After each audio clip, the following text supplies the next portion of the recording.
Sila po ang mga future song leaders natin. Praise the Lord. At tunay nga pong napakabuti po ng Panginoon. He provides people to serve. At malay nyo, ang ating pong mga susunod na pastor ay ang mga anak ni Juliet. Diba? Amen. Wala pong imposible sa Lord. Amen? Rami at saka Nadab. Ayan.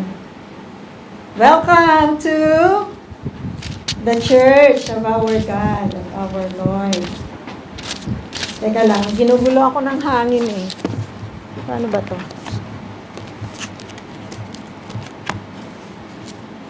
Amen. So tayo po ay manalangin. Patuloy o Diyos na kayo ay aming pinasasalamatan na malaya po namin maririnig ang inyong pong mga salita sa mga oras na ito. We pray, O God, to speak to our hearts, to teach us, Panginoon, at sa inyong pong presensya, kagaya ng inyong pong pangako, that when your word is preached, it will not return void, but it will accomplish for what it was sent, O God. At sinabi din po ninyo na makapangyarihan ng inyong salita, ito Panginoon ay tumutusok sa brains and marrow, sa bones and marrow, Panginoon, ng tao, O Diyos. And thank you so much, Lord, for reminding us that your word is applicable for rebuke, for correcting, for training in righteousness, O Lord God.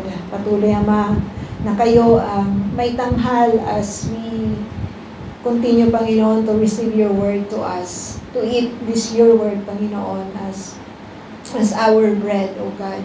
At salamat na sa kabila ng lahat ng mga kaguluhan sa aming paligid, yung promise ninyo ng kapayapaan ay patuloy po namin nararanasan. Ang kapangyarihan ninyo, Panginoon, ang tunay na mag-consecrate sa amin, O Lord God, so that we will be able to listen to you. Na, O Lord God, palayain niyo po kami sa mga alalahanin, sa mga isipin na hindi po, Panginoon, makakatulong sa amin upang matanggap ang inyong salita, O Lord God. Ito po ang aming dalangin sa pangalan ng Panginoong Jesus. Amen. So, we will continue, mga kapatid, dito sa ating pag-aaral. We left off doon po sa chapter 26 ng Matthew, 25 ng Matthew, and we will start sa chapter 26 ng Matthew. And we are in the last days before si Jesus po ay makrucify sa krus, no? At nung nakaraan, inalala po natin ang crucifixion ng Panginoon na tunay nga pong tayo po ay binigyan ng salvation sa pamamagitan po ng pagkapako ng ating pong Panginoon. And without that, every one of us is subject to destruction sa hell, no? At yung title po ng ating pong pag-aaralan sa gabing ito is A Precious Offering. A Precious Offering, no? So, sabi po dito, when Jesus had finished saying all these things, so ano po yung mga sinasabi dito na natapos niya, na mga sinabi niya? So as we go back dun sa chapter 24, 25, he preached the word of God, no? He preached about kung ano yung itsura ng heaven, that we have to be watchful, that we will be rewarded in heaven, no? At kailangan po natin talaga na gumawa, hindi po tayo yung parang tutulog-tulog lang. No? Bilang isang Kristiyano, we do not end our Christian life in receiving the Lord Jesus and telling, in our prayer of receiving the Lord Jesus and telling ourselves na, okay, because I received the Lord Jesus, I'm already a Christian. So that is the beginning. I always remind each one of us na when we talk about our relationship with God or our Christian life, it's like being entering into a married life. Di po ba kinakasal ang isang babae at lalaki? At from that time on, you will stay together. At yung relationship nyo, minumold nyo, not in the time or the day of the wedding. The relationship of husband and wife is being molded as you go into the process of problem, joys, and whatever trials na inyo pong pagdadaanan along the way, di po ba? So, sa may mga asawa, you understand that. And even in every relationship, kaso lang sa iba kasing mga relationship, for example, sa mga magkapatid, sa mga magulang natin, we did not choose them. No? So, hindi siya masyadong related dun sa relationship natin sa Panginoon. So, even the Bible is telling us, doon nga sa mga una nating na pag-aralan, the Bible is telling us that we are the bride of the Lord Jesus. No? At mahalaga po yun na lagi po nating tandaan. No? At the Lord reminded us of many things about heaven. Kasi yun po yung future natin. Hindi lamang po tayo para dito sa mundo na kumakanta, nakikinig ng salita ng Panginoon, nag-strive to really obey the Lord. We are striving to really obey the Lord. We are coming to the church because these are a part, no? These are parts of our relationship to God. At sa pamamagitan nito, lumalakas po ang ating spiritual na buhay. Amen? So, hindi po natin kailangang pabayaan yon. And, as we enter chapter 6, makikita po natin dito yung mga events before si Jesus, yung parang mabilis na event from verse 1, mabilis na mga events on the last day of the Lord Jesus when He entered Jerusalem. Doon po sa pagsalubong sa kanya ng mga Israelita na kinantahan po siya, winelcome po siya ng word from the Bible, from the book of Psalms na, Hosanna, Hosanna, blessed is he who comes in the name of the Lord. So these are the days, no? Sabi dito, when Jesus had finished saying all these things, kagaya ng na-remind ko po sa atin, He said to His disciples, as you know, the Passover is 2 days away, and the Son of Man will be handed over to be crucified. So mapapako na ang Panginoong Jesus. No, after 2 days, ang Panginoong Jesus ay makukrucified na siya. So bakit ba siya kailangang makrucified? No? Dito sa mga panahon na to, sabi po dito sa verse 3, hanggang verse 5, then the chief priests and the elders of the people assembled in the palace of the high priest, whose name was Caiaphas. And they plotted to arrest Jesus in some sly way and kill him, but not during the feast, they said, or there may be a riot among the people. So, ito po yung magiging sanhi, no? Dahil itong pong mga taong ito ay binalak siyang ipakrucify. Bigyan siya ng isa pong paglilitis na talagang diniin nila si Jesus na mapako sa krus. Diniin nila sa mga kasalanan na si Jesus ay kiniklaim niya that He is God, no? That He is the Messiah. But everything that Jesus claims is true, no? Kasi siya po ay Messiah, siya po ay King. And as we read sa John chapter 11 verse 45 to 54, tingnan po natin doon. Sa John chapter 11 verse 55 to 54, 45 to 54, sabi po dito, therefore many of the Jews who had come to visit Mary and had seen what Jesus did, believed in Him. So, bakit nila binisita ang bahay nila Maria? No? Sabi dito, but some of them went to the Pharisees and told them what Jesus had done. Then the chief priest and the Pharisees called a meeting of the Sanhedrin. Next. What are we accomplishing? They asked. Here is this man performing many signs. If we let him go on like this, everyone will believe in him. Then the Romans will come and take away both our temple and our nation. So yun yung Yun po yung kinababahala nila. So sabi dito, yung chief priest, according dito sa translation ng NIV, naandun sila, nagkatipon sila sa palace ng high priest. No? So the high priest is so rich. Meron po siyang palasyo, no? They gathered, they assembled themselves in the palace of the high priest para lang pag-usapan kung paano po ikukulong, kung paano mo po magbibigay ng mga kasalanan kay Jesus. Bibigyan nila because Jesus is a righteous man. No? He is 100% righteous. Wala po siyang mga maling ginawa. But ito pong mga high priest, dahil sa reason na binasa po natin, na baka tanggalin sa kanila yung lahat ng karapatan na manguna or mamuno sa Israel, at baka tanggalin sa kanila ng Roma ang lahat ng kanilang mga karapatan na kung ano yung kanilang natatanggap.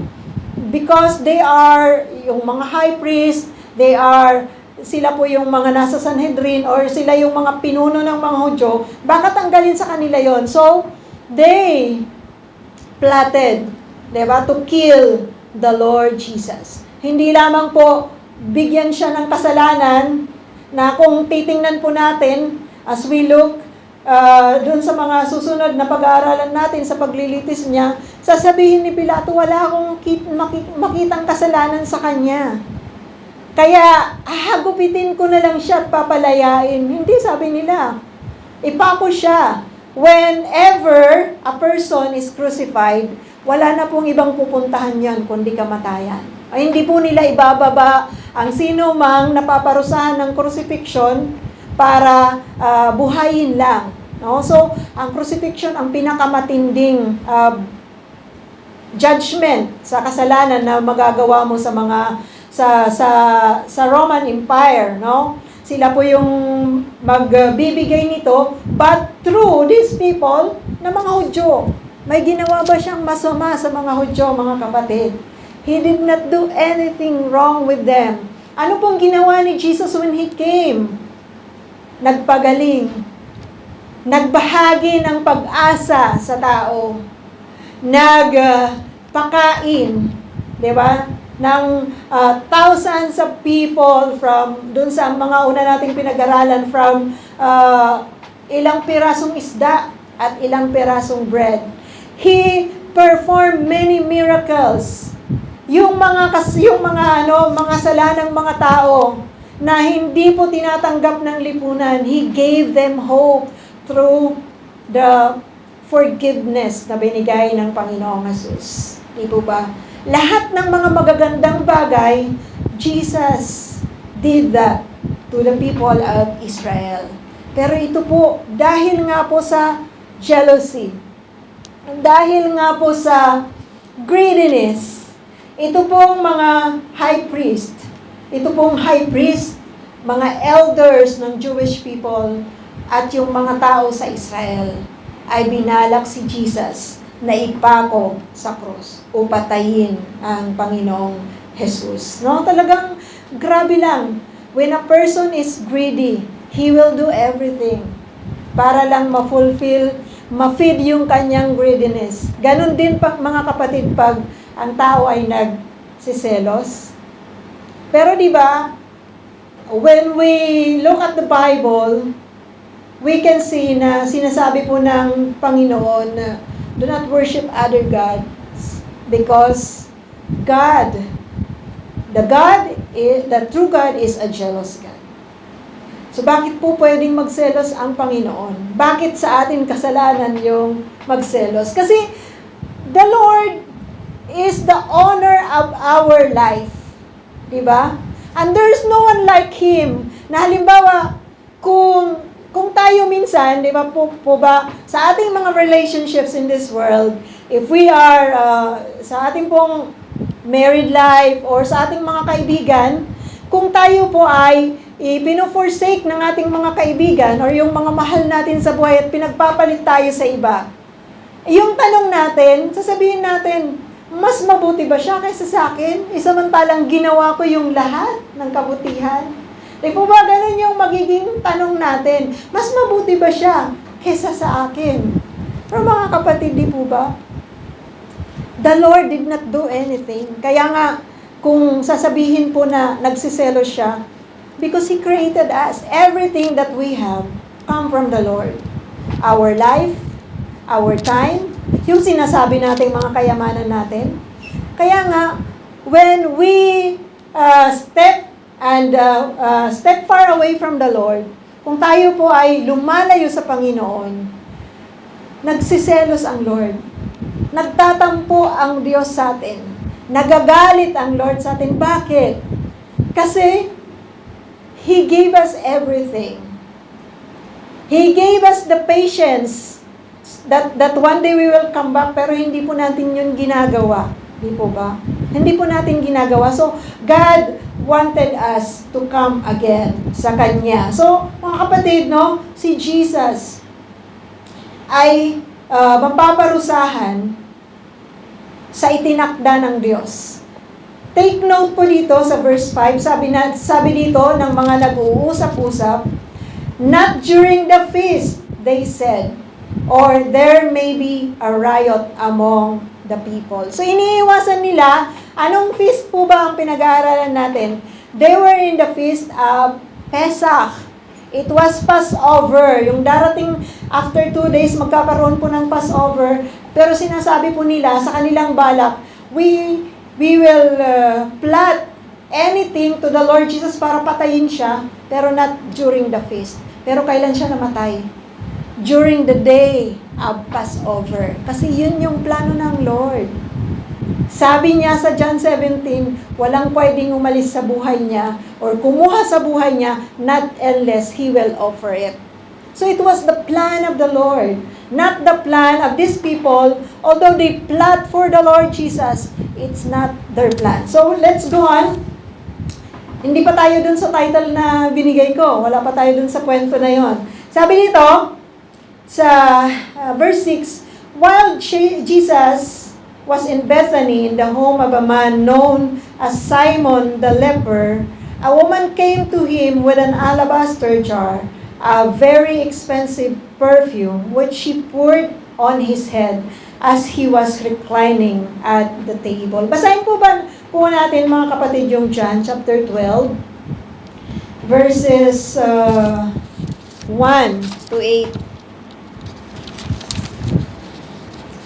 Sabi po dito, 6 days before the Passover, Jesus arrived at Bethany, where Lazarus lived, whom Jesus had raised from the dead. Here, a dinner was given in Jesus' honor. Martha served, while Lazarus was among those reclining at the table with him. Then Mary took about a half liter of pure nard, an expensive perfume. She poured it on Jesus' feet and wiped his feet with her hair, and the house was filled with the fragrance of the perfume. But one of his disciples, Judas Iscariot, who was later to betray him, objected. Why wasn't this perfume be sold sold and the money given to the poor? It was worth a year's wages. He did not say this because he cared about the poor, but because he was a thief, a keeper of the money bag. He used to help himself what was put into it. Sabi ni Jesus sa verse 7, "Leave her alone," Jesus replied. "It was intended that she should save this perfume for the day of my burial. You will always have the poor among you, but you will not always have me." So, go back po tayo dito po sa Matthew. Isang babae with an expensive jar of alabaster na puno po ng spikenard, no? Puno po ng perfume na nard. At ibinuhos po sa head ng Panginoong Jesus, no? At sabi dito sa verse 8, when the disciples saw this, they were indignant. "Why this waste?" they asked. "The perfume could have been sold at a high price and the money given to the poor." Pero alam niyo po, kung sinabi po dito ni Peter na, o nga, di ba? Sinabi din ni Andrew, o nga, bakit naman sinayang lang yung pera? Di ba nakita natin kung sino yung nag-initiate na nagsabi? It was Judas Iscariot. Bakit? Kasi habang daw nagkakaroon ng pera, yung kanilang lalagyan ng pera, because Judas Iscariot was the treasurer of the group, syempre may mga nagbibigay sa kanila. No, we have to understand, kahit sa ministry natin ngayon, nagbibigay po tayo sa church because the church needs it. And even in the time of the Lord Jesus, na nakakapag-multiply siya ng bread and fish, na napapadami niya, kailangan din nila ng pera. No? Kasi hindi po ginagawa lagi ni Jesus yon. It is to glorify the Lord, but they were using money sa mga ginagawa nila, no? Sa ministry nila. So ito si Judas, when we look at what he said, parang ma-amaze tayo sa kanya. Oo nga naman, baka mag-agree pa tayo. Oo nga naman, bakit naman sinasayang yung ganun kamahal na perfume? 300 denarii worth of perfume. Alam niyo po ba kung ilan yon? It is a 1-year wage. Isang taon na sahod. Multiply nyo nga 6,000 times 12. Ilan yon? Hindi ako marunong mag-multiply. So parang ganon kalaki ang presyo sa panahon natin. Kasi yung 1 denarii ay para sa isang araw. No, it was magkano?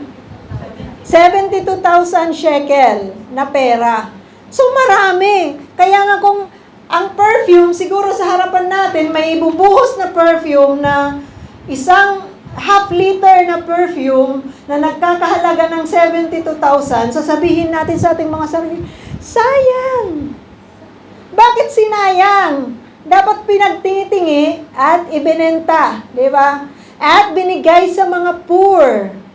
Parang reasonable naman yung reason ni Judas at ng mga ibang disciple. Siyempre yung mga disciple, dahil nga ganun ang sinabi ni Judas, pwede silang nag-agree doon. Oo nga, bakit naman? Bakit si Jesus? Bakit hindi pinigil ni Jesus ang ganon? Di ba? Bakit nagsasayang? Talagang grabe yung kanilang comment dito. Sabi dito, why this waste? Grabe sayang. Oo, bumango yung bahay natin, pero sayang. Binuhos lang sa paa ni Jesus, sa ulo ni Jesus. Bakit?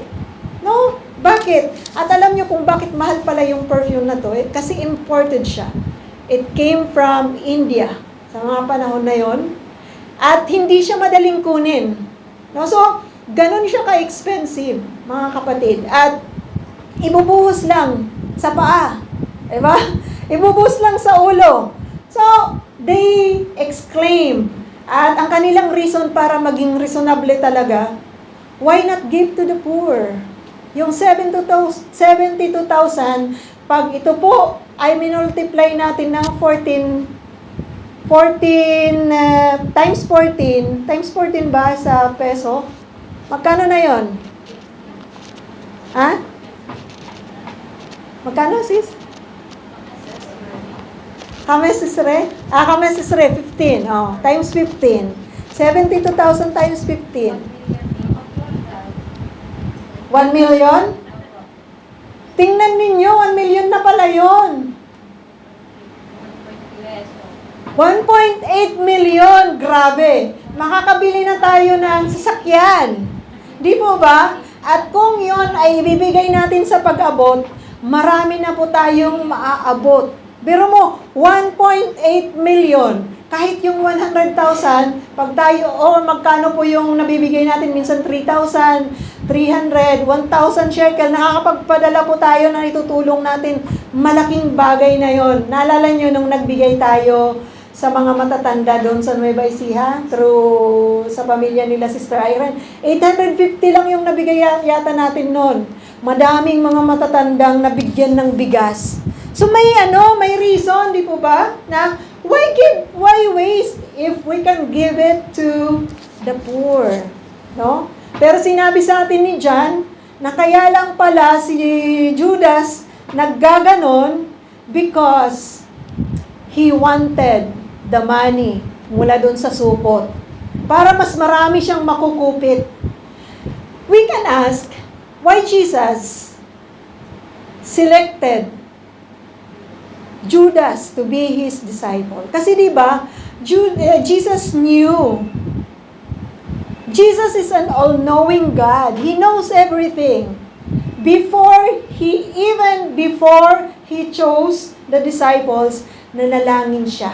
Nag-prayer and fasting siya. Pero, pwede nating sabihin, nagkamali ba si Jesus na piliin si Judas? Kasi mangungupit. Tapos si Judas pa ang magtatraidor sa kanya. Pero mga kapatid,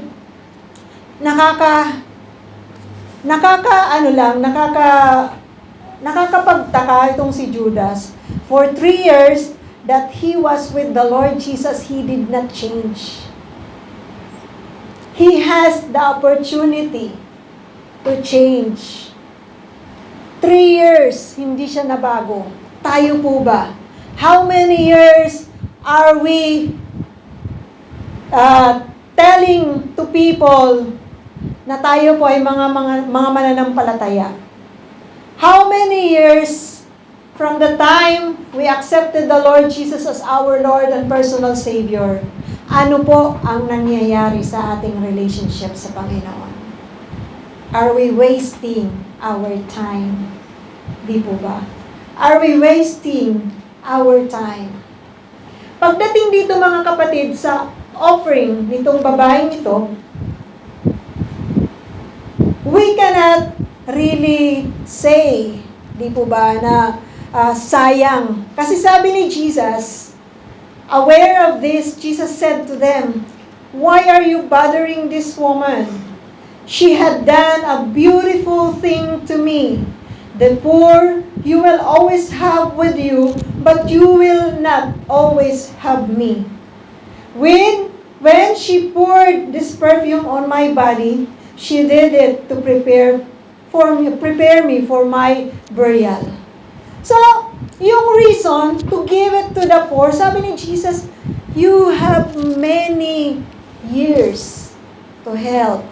You have your days to help the poor. You always have the opportunity to help the poor. So ano po yung point mga kapatid?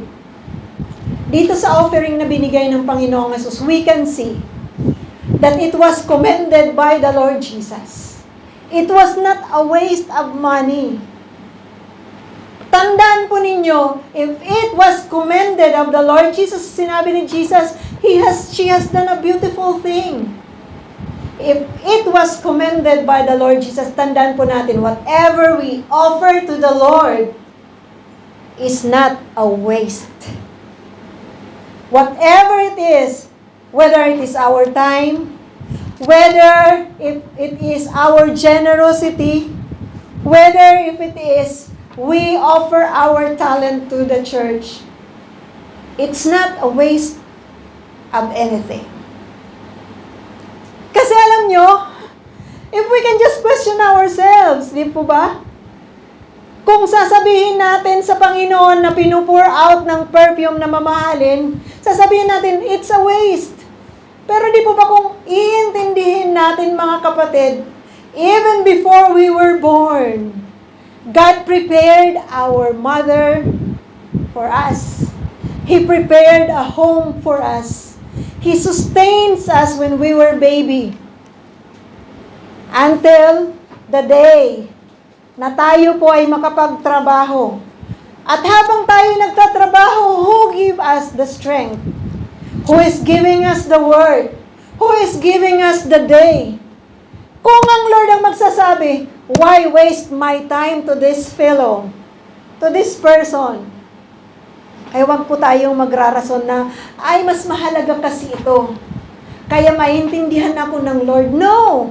There are times for the Lord na talagang itinalaga ng Lord. God did not tell us to just offer your okay, sa lahat ng ating gagawin, i-offer natin sa Lord. Pero di po ba kung tayo nagtatrabaho, na sinasabi natin, whatever we do, we have to do it as if to the Lord. Pero sino yung sumasahod? Tayo! Tayo ang nagdedesisyon paano natin gagamitin yung pera na yon. Mga kapatid, God is not, hindi po siya madamot ang ating Lord. He gave us everything. So whatever we give to the Lord, don't tell anything like this. Why waste? It's not a waste when you offer. It's not a waste when you do anything. At yung ating charity work cannot be exchanged. Diba? It cannot be exchanged, pang mga kapatid, with our offering to the Lord. Si Jesus, nung tinanong siya, mag-o-offer po ba kami, magbibigay po ba kami ng tribute sa Roma? Sabi ni Jesus, give to Rome. Give to Caesar. What is due to Caesar, or sa Rome, give to the temple. What is due to the temple? Mga kapatid, ano yun? Ang Lord, nagbigay siya ng blessing sa atin, and we have to decide which is for us and which is for the Lord. Di po ba? We always have to understand that the root of all the blessing that we have is the Lord. Without God, we have nothing. Without God, we cannot do anything. Kahit nga lang po bawiin ng Lord ang hangin for 1 hour, what do you think will happen to us? If the Lord will stop the air, what do you think will happen to the world? Tayo po ay mamamatay. We will definitely die kung wala po pa, mga kapatid, yung hangin. Tayo minsan, we cannot appreciate those things because hindi tayo gumagamit ng oxygen. Di ba? We are not using oxygen. But for those people who always have the oxygen with them, they understood kung gaano kahalaga yung hangin sa kanila. Sino po dito ang nakaranas na magkasakit ng COVID, nung nagka-COVID? Ayun. Naranasan po ba ninyong mawalan ng hininga, yung mahirap huminga? Di po ba? Ang hirap nun, mga kapatid. Ang hirap nun. At parang maiisip natin na pwede tayong mamatay na doon. If it is not by the mercy of the Lord, we can die. Si Sister Mels, di ba, nag-testimony siya nung nakaraan na hindi siya makahinga ng ilang sandali. May mga times din, mga kapatid, na sa akin, yung magigising ka, aywan ko kung naranasan nyo to, na parang, magaganon ka, na parang hindi ka makahinga talaga. Buti na lang, di ba, magigising ka pa. Paano kung magdire-diretso na yung hindi ka makahinga? Sa mga bagay na yun, we can appreciate the air that we breathe. Kaya wag nating pagdadamutan ang ating pong Panginoon. Wag nating pagdadamutan ang ating Lord sa kahit na ano. We have to be serious with our relationship with the Lord. No? At sabi niya dito, I tell you the truth, whether this gospel is preached throughout the world, what she has done will also be told in memory of her. So hanggang sa mga panahon na to, mga kapatid, ang ginawa ni Mary, inaalala natin. Inaalala natin. What she has done is talagang napakahalaga. Sabi ni Jesus, He offered that for my burial. Alam nyo yon? Kung tayo, di ba sa mga panahon na to, kahit man lang, naalala ko sa Ascension Chapel sa Jerusalem, tinapakan daw yun ni Jesus when He ascended to heaven. Pero hindi natin mapuprove kung doon talaga si Jesus tumapak before He ascended to heaven. Walang proof. Ang sinabi lang sa Bible, sa Mount of Olives. Pero hindi sinabi doon sa place na yon. But yung mga deboto, naggawa sila doon ng parang footprints. Yun daw yung apak ni Jesus before He ascended to heaven. No, pero alam niyo kung anong ginagawa ng mga tao doon? Hinahalikan yun. Naalala ko nung pumunta kami, Kasi kami ang una pagbukas ng chapel, tinapak-tapakan namin yung footprints na yon. Tapos may dumating na mga foreigner na bumisita din doon. Alam nyo, naabutan pa namin ang ginawa nila. Hinalik-halikan naman nila yung footprints. So parang yung footprints namin, na tinapakan namin, sila yung humalik. Di ba? Kasi, alam nyo, we worship the Lord sa pamamagitan ng ganitong ginawa ng babaeng to. The true worship na mayroon ang babaeng ito. Worshiping the Lord in spirit and in truth. At ito pong babaeng ito, hanggang sa mga panahong ito, we are blessed by her life. Kung paano ang ginawa niyang pag-o-offer sa Panginoon. Siguro yung babaeng ito, lahat ng mayroon siya, hindi lang isang taon, kasi syempre kumakain siya. Di ba ba? Gumagastos siya para sa pang-araw-araw niyang buhay. Siguro hindi lang isang taong inipon niya yung pera para makabili ng spikenard na sa araw na ito, sa panahon na malapit na si Jesus na mamatay, she will offer this offering of perfume to prepare the Lord Jesus for the burial. Alam niyo mga kapatid, if we will just have that opportunity, maybe we will do it. Maybe most of us can tell, gagawin ko yon kahit gaano kamahal. Pero alam niyo mga kapatid, we may not have the Lord Jesus here na pwede nating pagbuhusan ng perfume. Pero God wanted us to worship Him in spirit and in truth. Sabi ni Lord ng Panginoong Jesus, the Lord, the Father is spirit, and we have to worship Him in spirit and in truth. The Bible will teach us how to worship the Lord in spirit and in truth. At lagi ko po mga kapatid nitong mga nakaraang araw, because we like to ask a prayer na paki-pray naman po, or di kaya sa ating mga prayer, we ask about the guidance of the Lord. Di po ba? Lagi po tayong ganun, Lord, gabayan niyo po kami. Pero sa mga panahon na ibinabahagi ang salita ng Lord, hindi natin pinahalagahan. Sa mga oras na to, pumasok po ba? I hope pumasok sa ating mga puso't isipan ang ating pong naririnig. Di po ba? Kasi as the Word of God is preached sa atin, God is giving us the guidance once again. God is reminding us about His Word. Kung ano po dapat ang uunahin natin. So ano pong guidance ang ibinibigay ng Lord sa atin ngayon? I-offer natin ang precious offering sa Kanya. Huwag tayong maging madamot sa Diyos. Sasabihin natin, si Mary naman, nakita niya si Jesus Diba? Hindi ko naman siya nakita. Pero, di ba sabi ng pinag-aralan natin last week, anong sinabi? If you offer, yung mga nakarang araw na pag-aralan po natin na kung nag-o-offer ka, doon sa, even to the least of the brethren, ng isang baso ng tubig, sabi ni Jesus, binibigay niyo yun sa akin.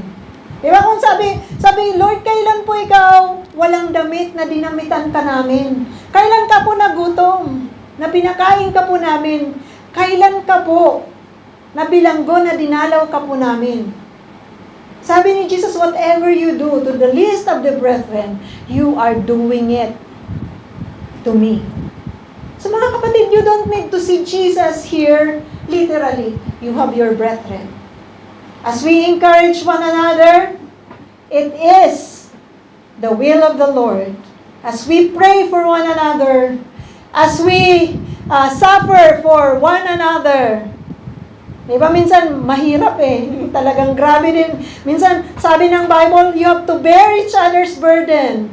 Pero minsan yung mga iba parang tuwang-tuwa na tayo lang yung bigyan ng burden.